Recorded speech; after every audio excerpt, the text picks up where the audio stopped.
What's up, people? It's your girl Adiola. First of all, huge shout out to my Nigerian boys and girls, the Ikorodu boys. We need to change their name to Ikorodu boys and girls, so I beg. Once again, they recreated the trailer of another Netflix movie, Extraction. They shot it Ikorodu style, you know, and of course, it got the attention of lead actor, that is Chris Hemsworth, and that of Netflix. Their video has gotten millions of views, and guess what? They've been invited to Hollywood for the premiere of Extraction 2.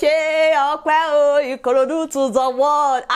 Honestly, these kids, they just use what they have to recreate movie trailers, celebrity red carpet outfits, music videos. I've talked about them on this show before. You know, sometimes we don't have to have everything perfect to start whatever it is that you have passion for, you know? Only God knows what some of you would be doing today if you would just start with what you have. You know, I saw this picture and I was like, oh my God, like I was just really moved by the depth of the meaning. Take a good look at that picture. Yeah.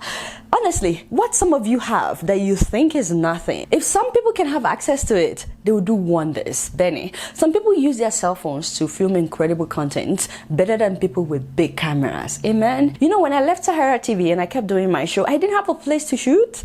I would move my couch and shoot in the living room. Benny, I didn't even have a microphone. All I had was a camcorder that I bought in 2008. It still works, by the way. Very, very good camcorder like that. As well as some lights, and then I bought a laptop to edit. You know, I know how to shoot. I know how to edit. So I just used what I had. Oh, you should have seen my homemade teleprompter. Ooh, for that, very, very pathetic, very, very pathetic, you know? But I made it work. And even then, people would say that I was getting money from politicians. Can you imagine? For that. Someday, this girl must write a book. You know, your girl must write a book. But you cannot let naysayers stop you. You cannot let what people say bother you. I used what I had, and God has been faithful. We're still hustling, you know, we're still struggling. Daytime, nighttime, part-time, overtime, we're still working for you guys, but the channel is growing. So we thank everybody that has subscribed. It's not really about how fancy it looks, it's about content. And these guys, they will use mop head as wigs. They would use ragged wigs, you know, all kinds of crazy wigs, plastic bags, you know, nylon. We use wig, pots, wheelbarrow. We call the wheelbarrow Lamborghini, shovel, bottle, bucket, many things. And now they have about 800,000 Instagram followers. My God, you have to give God something to work with. Amen. Something for him to multiply. If you know how to cook and you want to sell food, you want to have your own canteen, but you cannot afford to open a canteen yet, start by cooking the food in your kitchen. Bang. You can be delivering, open an Instagram page and take some close shot pictures of your good looking food, you know, and send to all your friends. They will get hungry immediately. Then they won't even know when they will start dialing your number. Can you supply just 2 plates, you know? If you know how to sew, be your own model, put on something that you made. You know, people are always scrolling through Instagram for good. You have to be good, you know, good and affordable Ashwebi Taylor. Benny, all I'm saying is start where you are. Use what you have. Stop waiting for everything to be perfect. Once again, congratulations to Ikorodu boys and girls. You guys not doing much. Guess what? I'm just keeping a roll. So, ladies and gentlemen, as you guys know, but that Hushpuppi has been arrested. Yo, Benny. His real name is Ramani, by the way, Ramani Igbalode. How did I even become Hushpuppi? Papi, see me say trouble. You know, for years, this Nigerian guy and his friends were flaunting wealth on Instagram, Gucci, Louis Vuitton, expensive cars, luxurious cars, private jets. Hey, he would be posting these things, and sometimes he would even write prayers after posting, you know. He would say, the God I serve doesn't want me to struggle. That's why I'll be balling. I said, Jesus. And some Nigerians will start typing, amen. I claim it. I receive it. But Benny, I've seen a lot of people saying, why are you talking about Hushpuppi? The government is doing worse. People should leave him alone. I said, shoo.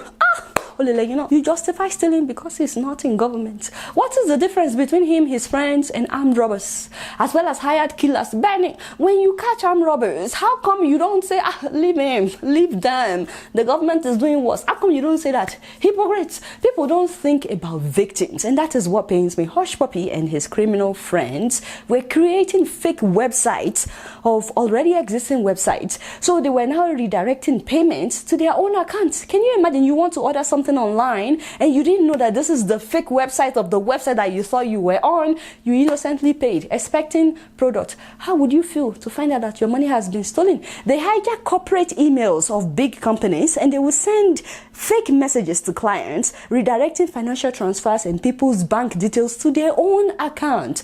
Just imagine somebody having access to your bank account and clearing everything that you have. Jesus. Some people have had heart attacks.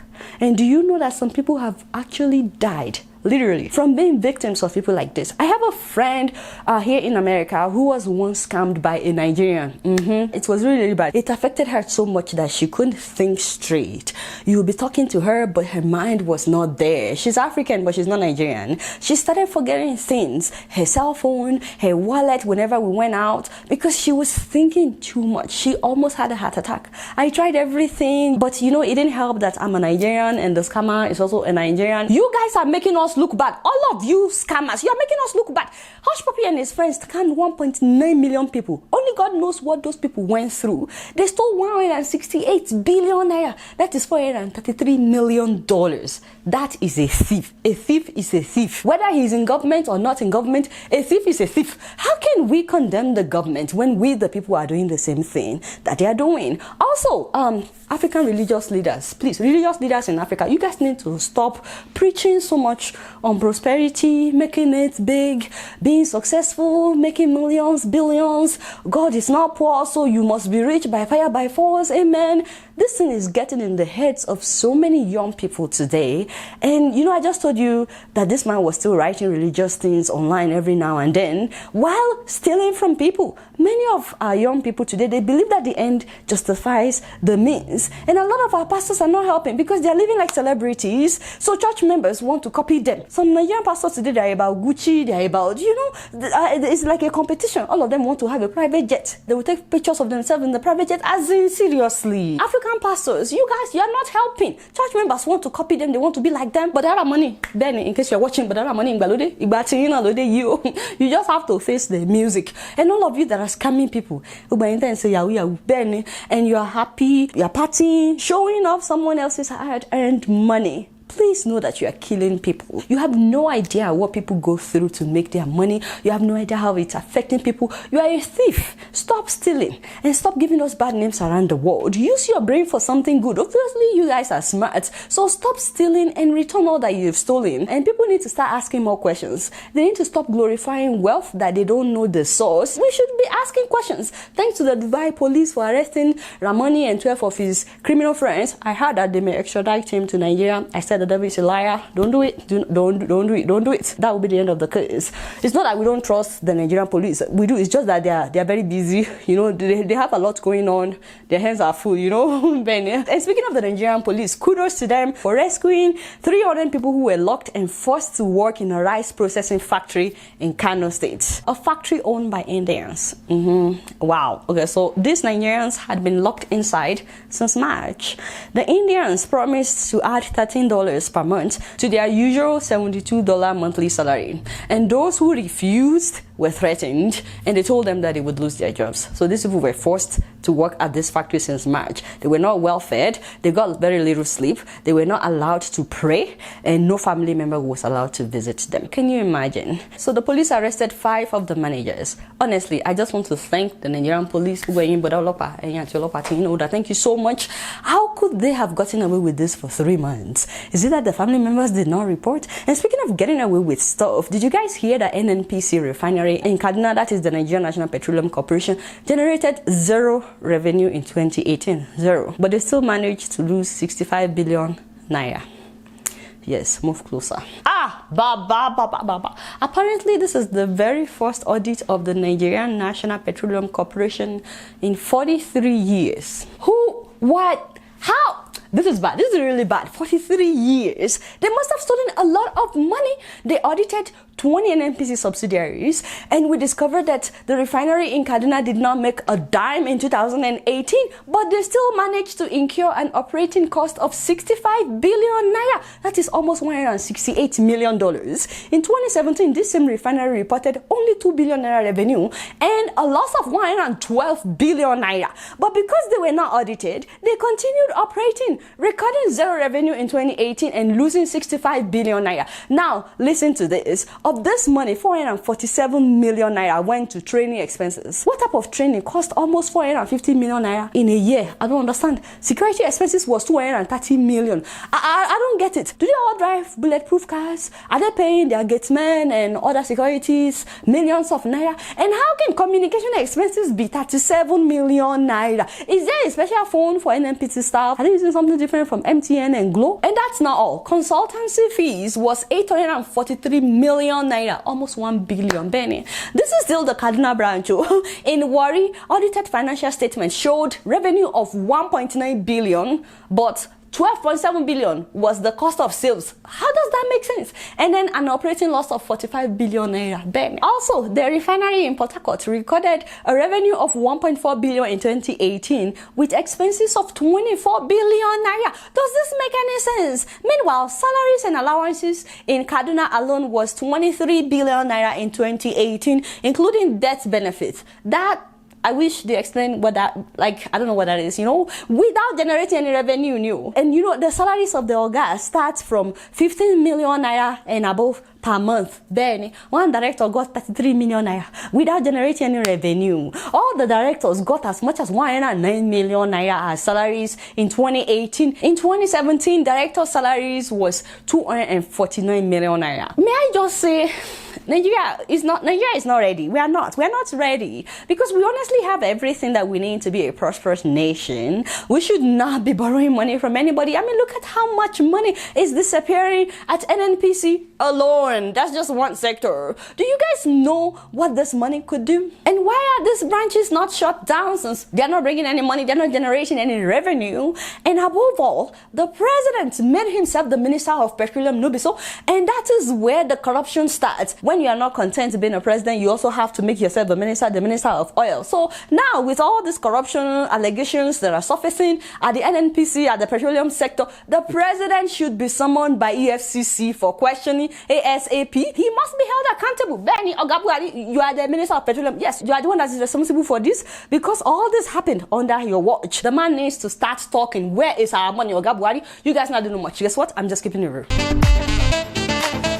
Moving on to the Gambia, my Gambia, the Global Fund to Fight AIDS, Tuberculosis and Malaria has announced the appointment of a Gambian financial expert as the new Chief Financial Officer. How amazing! Ladies and gentlemen, please give it up for the beautiful my mother, Ada Faye. This woman has over 15 years of experience in strategic financial management, and before her appointment, she served as the Global Fund's interim Chief Financial Officer. Huge congratulations, my mother, in case you're watching. We're very proud of you. And still on the Gambia, a passenger plane with 150 people landed in the Gambia last week. Of course, a lot of people were concerned, but health workers and the government assured everybody that, there's no cause for alarm, that those people would be quarantined. Only for us to hear that 4 of them escaped, including a lady whose boyfriend in Gambia helped her to escape.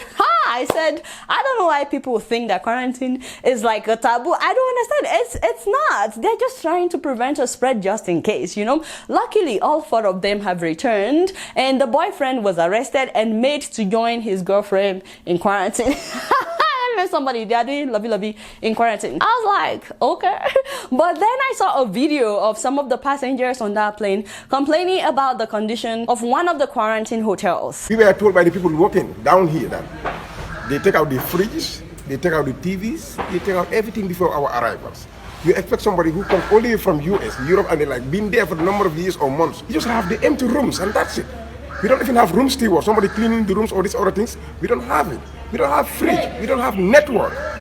Okay, that's just not fair, because I thought that only happens in Nigeria. So the good thing is, when they started posting that they didn't have water, they brought them water. So Gambians, let's know in the comment section if they've given them other things, other items that they've been complaining about. You guys not know much. Guess what? I'm just keeping it real. Moving on to Malawi, ladies and gentlemen, for the second time ever, an African country nullified the result of a presidential election and had a rerun. I'm like, what? That is democracy. It first happened in Kenya, now it happened in Malawi. This is the first time, however, that there would be a rerun and the opposition would defeat an incumbent. Malawi is teaching us a major lesson in democracy, y'all. They had the first election May of last year, but evidence emerged that it was rigged. Correction fluid was used to alter numbers. So the Constitutional Court cancelled that election. Oh, the president was so mad. Peter Mutharika, he was so upset. He was not happy at all. He's been president since 2014, so he was running for a second term. He will be 80 years old next month. Anyway, when the result was cancelled, he took the case to the Supreme Court, Benny. But there were reports that the judges came under a lot of pressure from the president to do what the president wanted. But they didn't. They refused. In fact, a lot of people protested when the Chief Justice announced that the president was offering them, you know, a bribe.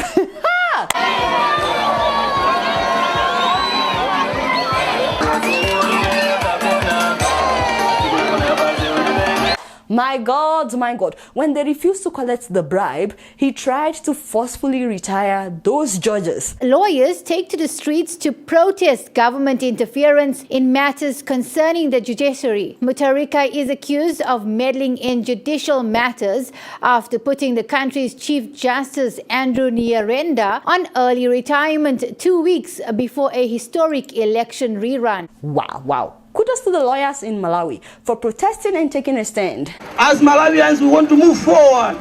We don't want to move backwards. We want a country that is progressive. May you take your hands off our judiciary. This is the same judiciary that you will need tomorrow when you are fallen from the high places you think you have. Wow, that's deep. What he just said. Like, I really admire the judges, by the way, for doing what's right in Malawi. Also, the opposition demanded for new leadership of the Electoral Commission. And guess what? They replaced the leadership of the electoral body. I'm like, wow, Malawi, like for real. As expected, there was a huge division in the country. Those who supported the president versus the opposition, you know. But in the end, they held a rerun last Monday. And guess what? The opposition won. Wow. I wish I could see such in all African countries. And I'm talking about real democracy where judges would not be influenced. Amen, somebody. Now, the president is saying that the new election was rigged. Just imagine, like, okay, so anyway.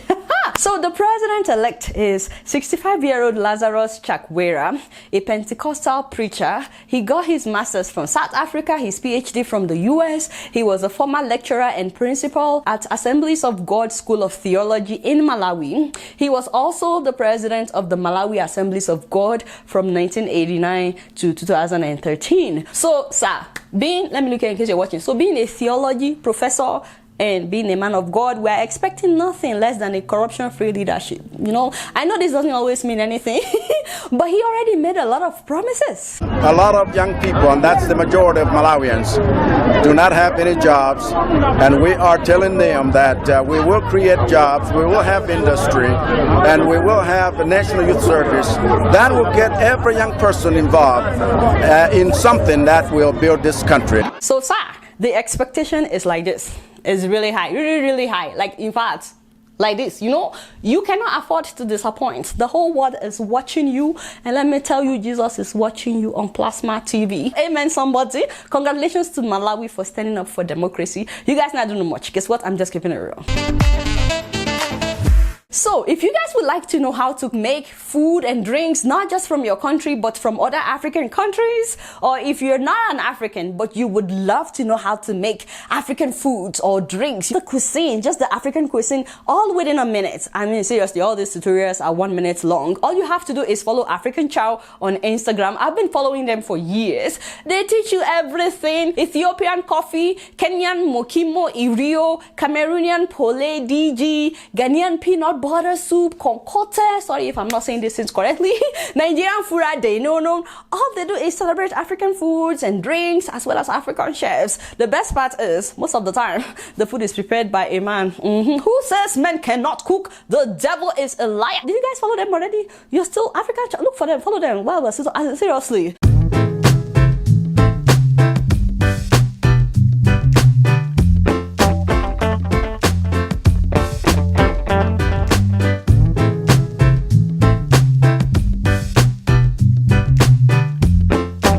An African chef in New York, by the way, and you would like to work with them, send them a DM. And speaking of food, I made a video some months ago titled, "Should you marry a man with no job?" and "Should men marry a lady that cannot cook?" Yes, I know, it shook some tables, you know. Please watch it if you haven't. Before you judge, please watch that video. But in the comment section, I realized that some women were offended when I said that women should also bring in money. They should have a source of income in their marriage, that it shouldn't just be the man that is taking up all the responsibility. They think that I'm undermining the work of a full housewife. No, it's a lot of work to raise kids and take care of the house. I'm not undermining it, but you can still make money while doing that. I know some stay-home moms who write books about raising kids. I know those who make YouTube videos about raising kids and they make money on YouTube. I know stay-home moms who bake cakes for people and they make money. But more importantly, I know a lot of stay-home moms who do real estate. Yeah, they buy land or properties, and some of them are landlords and they're still stay-home moms. And you know, it keeps appreciating. They don't even need to do anything else, and it keeps bringing them cash flow. The important thing is, I don't think that it's fair for a man to take up all the financial responsibility of his family. In fact, like I said in that video, I think it's dangerous, and I explained it better in that video. God forbid that he loses his job, or that he gets sick, or that he dies. So if you're a lady, you don't even have to be married yet. If you're interested in having an extra source of income and you don't know where to start, I already introduced you guys to a woman who started out selling palm oil to now becoming a real estate mogul in Lagos, and she started out with 500,000 naira. That is Madam Grace Ofuri. So contact her. In fact, she wanted me to thank those of you who patronized her after seeing her video. She even sent me videos of some of you. I'm so excited. I've received my documents for the land I helped my brother to purchase from Lifecard. So, Baba, 1 minute, please. How do you feel collecting your, documents and knowing fully well that, you're a landlord on the island? Short, I'm very, very happy. Oh, that Baba was picking up his son's paper, by the way, because his son lives abroad, and so he went to make the payment for him. Also, she just finished teaching a real estate class, and when I saw what her students were saying, I was like, wow. My name is Mohammed Suleiman. I'm an alumnus of Lifecare University Real Estate Business Mastering course. It has offered me so much information. It has actually satisfied my curiosity when it comes to real estate. Lifecare University provides you with top-notch online learning platform where you can access all your courses and lectures all in one place. Anyway, so if you're interested in real estate in Nigeria, you don't have to be a woman. It's both men and women. It's not by fire by force. But if you're interested, go on her website and let her know. Like I told you guys the last time, if you say that you're from me, she will give you a 5% discount. I believe that she's starting another class on July 15th. So if you want to register, let her know about that. You guys not know much. Guess what? I'm just keeping it real.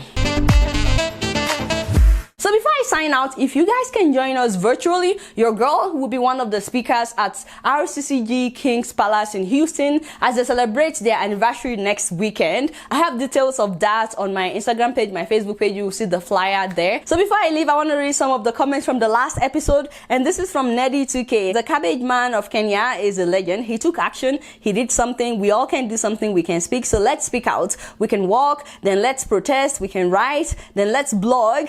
We can all do something. Amen, somebody. Thank you so much for your comments, Neddy. I really appreciate it. Also, this one is from Uma Salihu, and he says, "Hi Adiola, I always love watching your videos. I always enjoy them. I've never commented, but you see, in this video you were talking to me. I am that person that have always wanted to start something, but I've not. Seeing this video now has made me want to finally give it a shot. I'll start. Thanks a lot. Keep doing what you do." Thank you so much, Uma Salihu. I'm glad that you enjoyed that episode, and let's hear about it when you start what you're doing. Also, the next one is from Temitope Osho, and this person says, I think it's time we make Adiola YouTube channel 1 billion YouTube subscribers. Oh shit! Thank you. This is my personal person. Amen. This is for those of you that are yet to subscribe. We are praying for every one of you. Lodi, okay, what are you still waiting for? Click the subscribe button. Help my market. Thank you, Jare Temitope Osho. The next comment is from Kevin Duke, and he says, I love the way you pronounce Naira. Okay, people always make fun of me. I know how to pronounce Naira. I don't understand. It's my braces, guys. I have braces on. I've had it on for more than a year. So every time I say Naira, it doesn't always come out straight. And not just Naira. A lot of things that I pronounce, they don't always come out the way I intend. But just bear with me, okay? It's all right. But thank you. Thank you so much, Kevin Duke. Just bear with me, guys. So the next comment is from Abi Samura. And this person says, Adiola, thank God for people like you. At least you can speak freely about what's happening in Sierra Leone without being arrested. Hospitals are without the basics, but yet the government is giving brand new Land Cruisers to ministers. People are afraid of saying anything. So all you hear are the praise singers, or les ballet, people as well call them locally, speaking highly of the government. You know, it's so interesting because I've gotten mixed reviews from the last episode. People from different countries. Some people saying what I said was not balanced. Some people said that the president is doing well. When the president does well, I still come on this show and I talk about it. But if they're not doing something well, it's okay to also talk about it. I know that I'm not from these other countries, but please be rest assured that we do our due diligence in doing our research. We cannot always please everybody. I'm looking forward to the time where we would have a team of researchers from different African countries. But it's not as if I know any political party and they're the ones telling me what to say. No, we read wide. That's why the show doesn't always come out so quickly. It's because we're doing a lot of research every single time. I got complaints from some Ghanaians saying that what I said about the Ghanaian election was in balance, and I also got comments from some Ghanaians who said that they love what I talked about.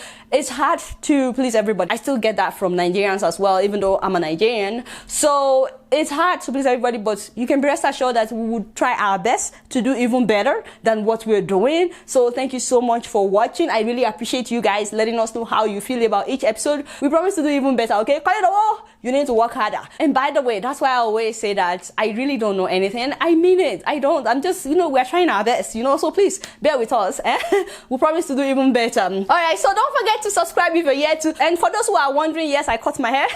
I know that doesn't concern some people, but yeah, it's okay. It will grow back. But yeah, I cut it. All right, y'all. It's been real, and I'm keeping it right up in here. Don't forget to follow me on Facebook, Twitter, and Instagram. And if you're yet to subscribe, I can see you about to get up, about to turn off your phone or your laptop. How can you sleep tonight without pressing that subscribe button? Until next time, I'm gonna see you later. Peace out.